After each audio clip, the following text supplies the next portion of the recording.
네, 정치권의 가장 뜨거운 이슈에 대한 입장을 양당 대변인에게 직접 들어봅니다. 여야 스피커 이지혜 더불어민주당 상근 부대변인, 정광재 국민의힘 대변인 두 분과 함께합니다. 어서 오십시오. 반갑습니다. 네, 반갑습니다. 네, 첫 번째 질문부터 드리도록 하겠습니다. 이재명 대통령이 취임 이후 처음으로 장관 후보자에 대한 인선을 단행했는데 모두 11개 부처입니다. 특히나 그 안규백 의원은 민간인 국방장관 그리고 기업가 발탁 등이 정말 눈에 띄고 있는데 자, 오늘 내용 들어가기 전에서 이 인선에 대한 평가부터 짧게 듣고 가도록 하겠습니다. 이지혜 대변인. 네, 일단 이재명 대통령이 늘 강조하던 실용주의 인선과 가장 부합하다 이렇게 봤는데요. 미국과의 지금 협상이 아주 중요한 시기인 만큼 그 전문가를 쓰겠다라고 하면서 지금 조현 외교부 장관을 후보자에 이름을 올렸고 네. 그리고 초거대 인공지능 사회가 이제 미래 먹거리로 다가오는 만큼 업계 기업가 출신 변화에 능동적으로 대처하라라는 뜻에서 지금 기업가 출신인 장관 후보자들이 이름을 올린 반면 또 전 정부 출신이라도 능력이 있으면 쓰겠다라는 의지도 지금 돋보였거든요. 농림수산부 장관이 지금 유임된 것으로 보이는데 그뿐만이 아니라 내란이 다시는 일어나서는 안 되지 않느냐. 군 개혁도 아주 명백하게 하겠다라고 하면서 민간인 출신인 안규백 장관 후보자도 이름을 올린 만큼 실용적인 그리고 개혁적인 의지가 이번 인선에서 돋보였다고 생각합니다. 네. 정광재 대변인께서 어떻게 보셨습니까? 일단 기본적으로는 이재명 대통령 정부가 출범했으니까 이재명 대통령이 가진 인사권은 존중할 수밖에 없겠죠. 그러나 야당으로서 우리가 견제와 균형이라는 본연의 업무를 한다고 했을 때 몇 가지 아쉬운 점을 좀 지목해서 말씀드리겠습니다. 네. 첫 번째는 보훈성 인사인데요. 정동영 통일부 장관이나 김영훈 고용노동부 장관 같은 경우에는 이번 정권이 창출되는 데 있어서 굉장히 기여를 많이 했다. 그러니까 민노총 출신의 첫 고용노동부 장관이 나왔어요. 네. 근데 지금 경제 살리기 차원에서 기업들이 잘 돼야 한다고 얘기는 하고 있지만 상법 통과라든가 노란봉투법 이런 논쟁적 이슈가 진행되고 있는 상황에서 민노총 노조위원장 출신이 고용노동부 장관으로서 적임자인가 이 부분에 대한 문제는 제기하지 않을 수가 없을 것 같고요. 정동영 장관 후보자 같은 경우에도 2000년대 중반에 통일부 장관을 했었는데 노무현 정부 때죠? 네, 벌써 20여 년이 지났습니다. 근데 왜 통일부 장관을 시켰을까 이렇게 생각한다면 이재명 대통령이 중앙정치 무대에 데뷔하는 데 있어서 당시에 이 정동영 대통령 후보 시절에 활동을 했었거든요. 부실장으로서. 그런 보훈성 인사 차원이 아니었나라는 생각이 들고요. 경제부처 장관 인사가 이루어지지 않았습니다. 물론 충분한 검증은 필요하지만 경제부처 인사와 관련해서는 최고의 전문가들, 경제 관료를 중심으로 인선을 하면 좋겠다는 생각이 드는데 그건 조금 더 두고 봐야 할 것 같습니다. 마지막으로 민간인 출신 국방부 장관은요. 1961년 이후에 처음인데 이게 민간인 출신을 그동안 국방부 장관에 앉히지 않았던 이유가 있습니다. 미국의 경우에 민간인 출신이 국방부 장관을 하고 있다 이런 얘기를 하고 있지만 우리 국방 현실과는 굉장히 다르기 때문에 군을 잘 이해하고 있는 분이 국방장관을 해야 한다는 공감대가 군 내에는 여전히 많거든요. 이런 파격적인 실험을 하고 있는데 그게 어떤 결과로 이어질지는 좀 두고 봐야 할 것 같습니다. 네, 알겠습니다. 어제 취임 18일 만에 이재명 대통령과 여야 지도부 회동이 있었습니다. 김민석 총리 후보자 인사청문회, 추경, 법사위원장 같은 이야기들이 이제 현안으로 오고 갔는데 특히 김용태 국민의힘 비대위원장이 석장의 원고를 준비해서 그 앞에서 이제 낭독을 한 게 눈에 띄었습니다. 바로 이제 1년 전 작년 이제 총선 직후에 당시 이재명 민주당 대표가 윤 전 대통령 앞에서 준비한 원고를 좀 길게 읽었던 걸 이제 떠올리게 하는 장면이었는데 어제 회동 전체적으로 좀 어떻게 보셨을까요? 먼저 정광재 대변인부터 들어볼까요? 아주 환영할 만한 일입니다. 대통령이 여야 대표를 한 자리에서 만나서 협치를 위한 물꼬를 트겠다는데 거기에 대해서 어떤 반론을 제기할 수 있겠습니까? 근데 제가 어제 논평에서도 지적했었던 것처럼 이게 보여주기식 소통이 되면 안 됩니다. 소통을 하려는 노력은 중요하지만 그 소통의 결과물도 있어야 한다고 생각하거든요. 어제 김용태 비대위원장이라든가 송원석 원내대표가 국정 운영과 관련해서 여러 쓴소리를 했습니다. 근데 그 쓴소리에 대해서 이재명 대통령이 하나도 수용하지 않는 모습을 보이고 있습니다. 물론 조금 더 시간을 두고 기다려 봐야겠지만 법사위원회에 대한 우리 당이 좀 맡아야 한다는 내용이라든가 김민석 총리 후보자에 대한 세간의 우려, 이런 부분은 사실 이재명 대통령이 국정을 운영하는 과정에서도 상당한 부담이 될 수도 있기 때문에 야당과 협치를 하겠다면 충분히 양보할 수도 있는 대목인데 이렇다 할 결과물들을 내지 않고 있죠. 어제 김용태 비대위원장이 3장의 A4 용지를 준비했다고 하는데 네. 현장에서 이재명 대통령이 본인은 뭐 10장 넘게 했으니까 그거보단 길지 않았다라고 얘기를 하더라고요. 저는 뭐 그런 정도의 여유를 이재명 대통령이 갖고 우리 야당이 제기하는 여러 가지 국정 운영과 관련한 문제점들에 대해서 정말 경청하고 때로는 행동으로 옮겨주기를 기대하고 있습니다. 네네, 알겠습니다. 사실 근데 법사위원장 자리는 대통령이 왈가왈부할 뭐 결정할 만한 그런 사안은 아닌 거죠? 맞습니다. 법사위원장 자리는 사실 원내 협의에 따른 문제이고 김민석 지금 총리 후보자 같은 경우에도 청문회가 아직 시작도 안 했습니다. 그러니까 이 대통령에게 건의를 해서 그게 바로 결과에 나오지 않았기 때문에 우려가 된다, 이런 말씀은 좀 아직 시기가 이른 것 같고요.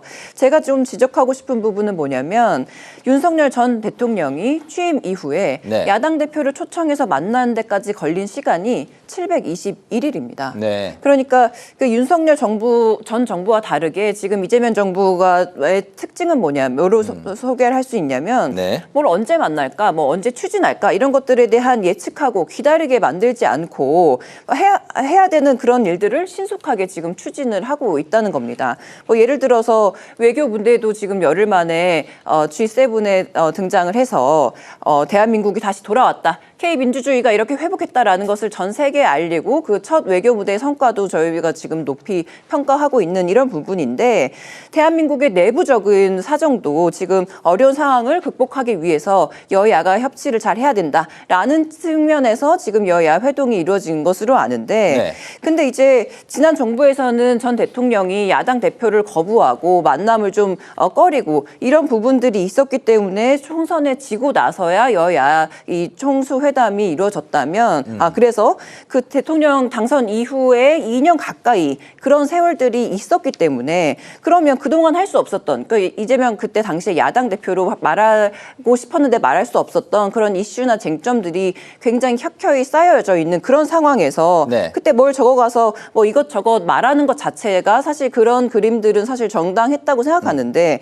근데 지금은 앞으로 만나서 잘해보자라고 대통령이 취임한 지 이제 20일도 안 돼서 야당 대표를 초청을 해서 이런 자리를 만들었음에도 불구하고 그때 이재명 당시 대통령 대표 그런 그림들을 같이 연출하는 것 자체가 좀 보기 좋지 않지 않았나, 이런 생각을 하고 있고요. 네. 그리고 지금 이재명 대통령이 대선 후보 시절부터 협치를 해야 된다, 이런 통합의 메시지를 계속 내고 있고, 그리고 뭐 타이 색깔이라던가 아니면 식사 메뉴 이런 것들에서부터 자꾸 통합의 메시지를 강조를 하고 있는데, 이렇게 대통령이 통합을 하자라고 먼저 내민 손을 좀 맞잡고 국민을 중심에 두고 우리가 좀 정치 현안이 말고 정책적인 면에서 좀 치열하게 서로 논의를 할 수 있는 그런 그림들, 그런 장면들을 볼 수 있기를 야당에 한번 요구해보고 싶습니다. 네, 이제 그런 것도 이제 좋은데 어쨌든 실질적인 좀 결과물들이 좀 나왔으면 이제 하는 그런 이제 바람도 네.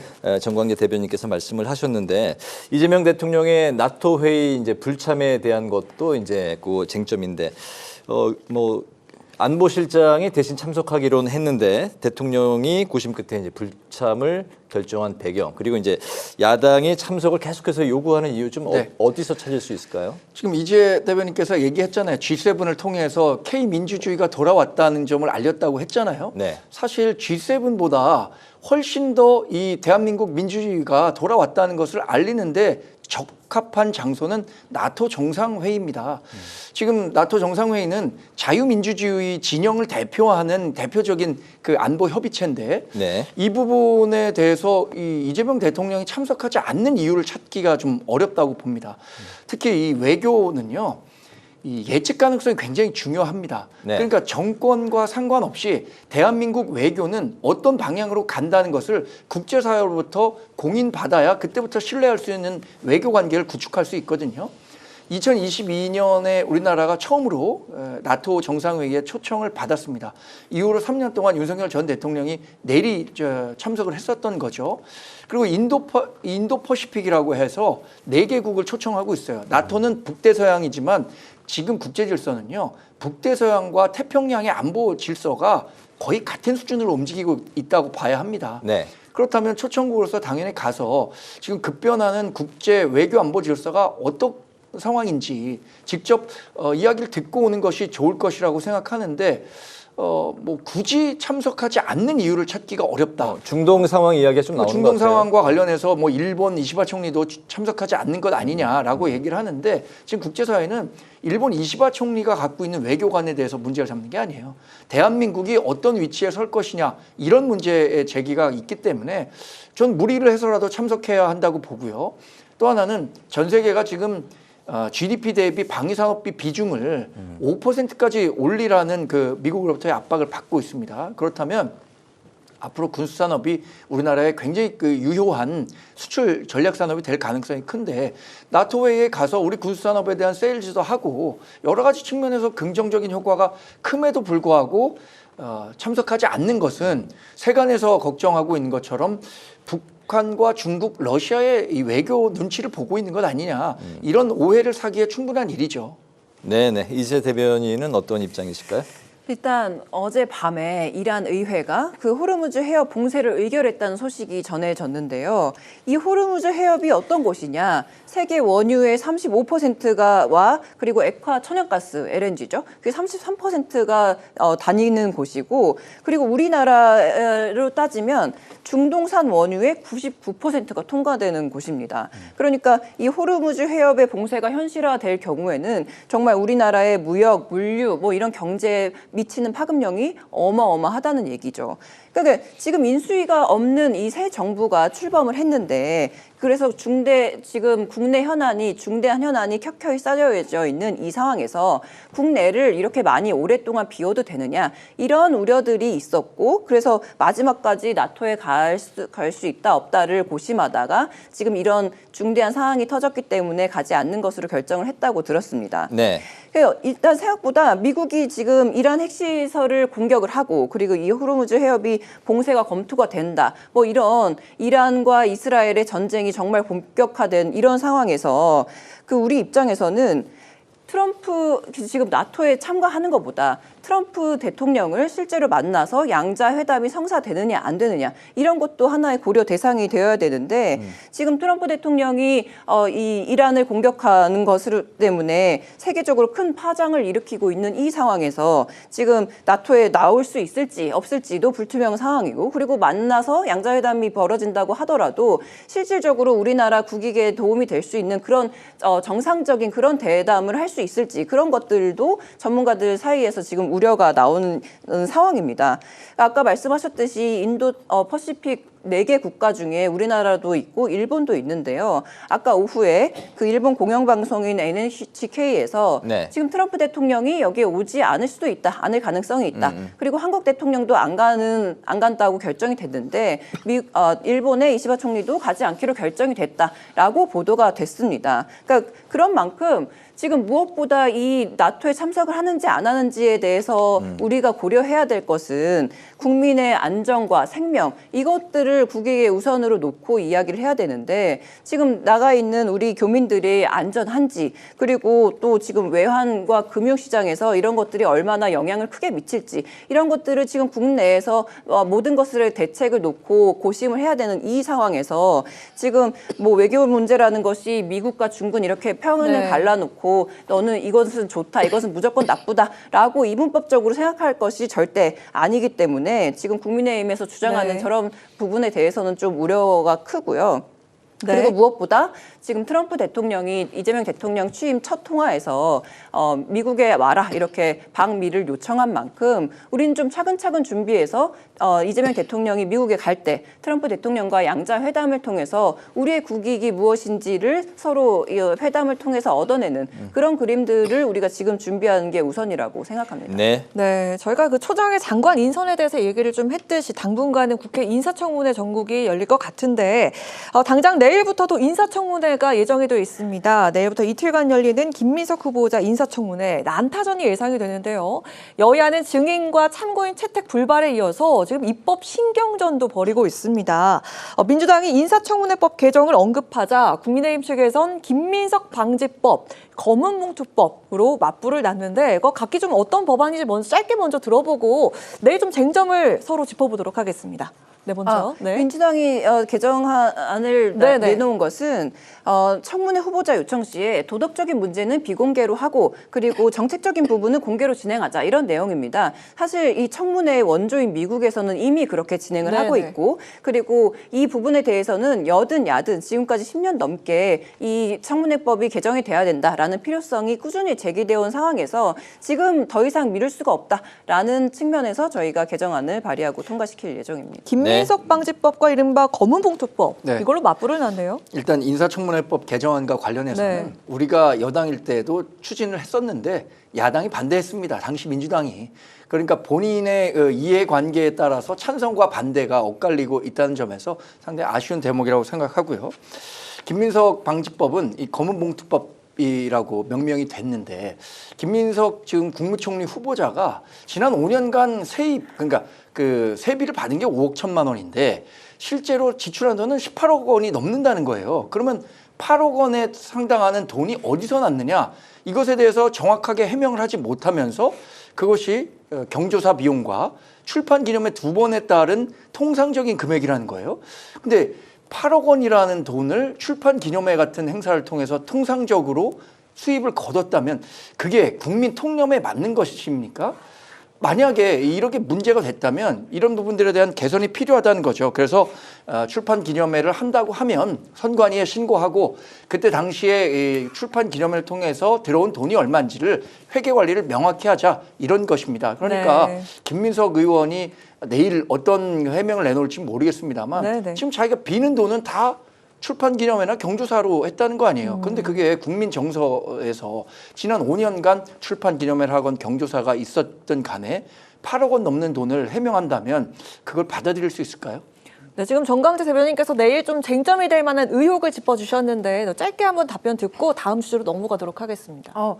저희 일단 지금 나오는 모든 의혹들이 지금 의혹의 수준이고 그리고 일단 내일 인사청문회가 예정되어 있는 만큼 후보자 본인이 이 부분에 대해서 충분히 소명할 수 있다라고 이야기했고 그리고 이재명 대통령도 소명할 것으로 기대된다라고 한 만큼 내일 인사청문회에서 그렇게 다 어떤 네. 소명이 이루어질지 기대를 하는 바입니다. 네, 네. 내일과 모레 저희 국회 방송이 이제 풀로 중계를 하니까 저희 뉴스가 뒤로 밀리더라도 끊지 않고 풀로 중계를 합니다. 많은 시청을 해주시고 여러분의 판단을 또 해주시면 될 것 같습니다. 오늘 오후에 법사위원장 선출과 추경 처리를 위해서 여야 원내 수석이 재회동을 했지만 접점 찾기에는 실패했습니다.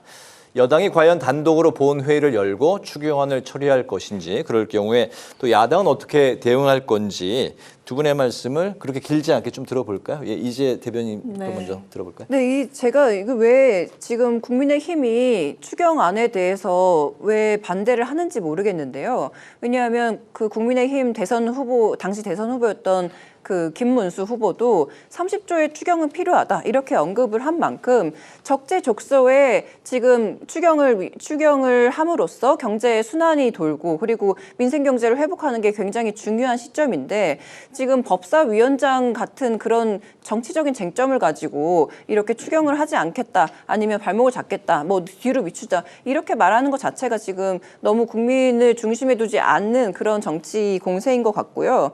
오늘 대통령이 그 수석 보좌관 회의에서 중동의 상황이 매우 시급하다. 아까도 제가 말씀드렸는데 그런 만큼 이 지금 대통령실을 비롯해서 전 부처가 비상 대응 체계를 갖춰야 된다. 이렇게 말했을 만큼 원래도 내란 이후에 우리 경제가 굉장히 무너지고 심각한 수준이고 지금 국민들께서 많은 고통을 받고 계신데 추경을 통해서라도 그리고 또 지금 중동 상황이 엄중해진 만큼 추경이 빨리 이루어져서 저희가 조금이라도 좀 더 민생 회복에 물꼬를 터야 된다. 이런 말씀을 드려봅니다. 네, 네. 추경이 필요하다는 데에는 이제 국민의힘도 공감하는 부분인데 네. 현재 이게 쉽게 처리하지 못하고 네. 국민의힘이 이제 원하는 좀 현재 좀 동의하지 못하는 부분이 좀 어떤 건가요? 일단 추경이라는 확장적인 재정 정책이 필요하다는데 공감하고 있습니다. 네. 지난번에 김문수 후보도 당시에 30조 원 정도의 추경이 필요하다고 얘기를 했죠.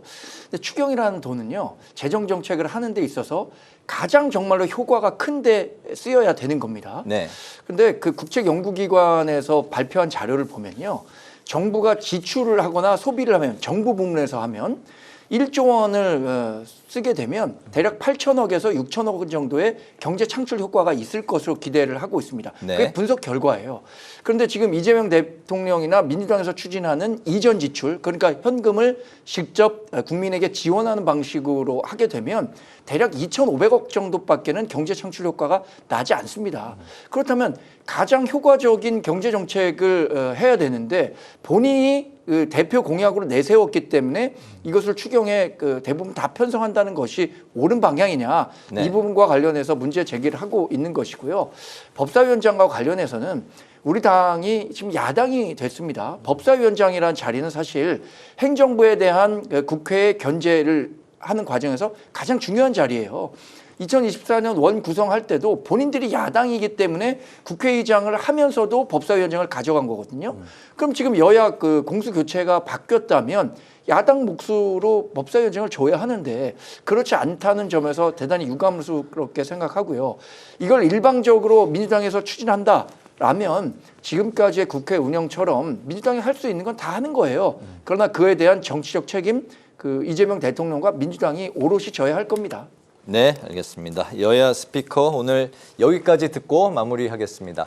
지금까지 이제 더불어민주당 상근 부대변인, 정광재 국민의힘 대변인 두 분의 말씀을 들었습니다. 말씀 고맙습니다. 네, 잘 들었습니다. 고맙습니다. 고맙습니다.